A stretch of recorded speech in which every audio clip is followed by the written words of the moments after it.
President Trump says the Republican National Convention needs a new host city. Here's the tweet. Would have showcased beautiful North Carolina to the world and brought in hundreds of millions of dollars and jobs for the state. But because of North Carolina Governor Roy Cooper, we are now forced to seek another state to host the 2020 Republican National Convention. Look who's with us, North Carolina Lieutenant Governor, and that would be Dan Forest, who is a Republican. What do the people of North Carolina think about losing all those jobs and the money because they're losing the convention?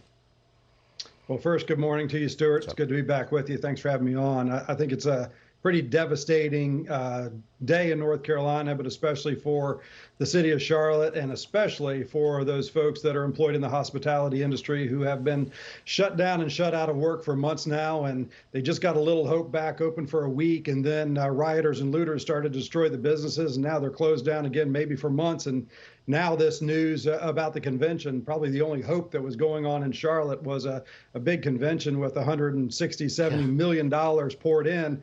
And now that's going away because of indecision, inaction, or rather a negative action by the governor. Nothing you can do about it, though, is there? Until the election. And I believe you are going to run for governor. Well, as I tell everybody, elections have consequences, and we're seeing the consequences right here in North Carolina.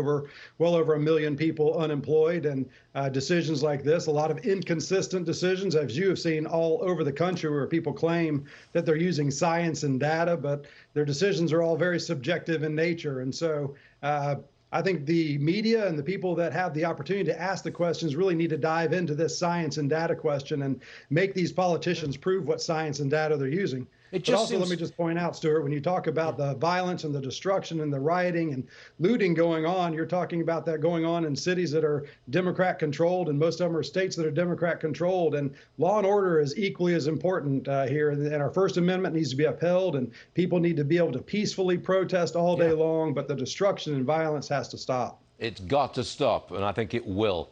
Dan Forest, Republican Lieutenant Governor, North Carolina. Thank you, sir. Come and see us again real soon. Thank you, Stuart. Thanks for having me on. Have a good day. Thank you, sir.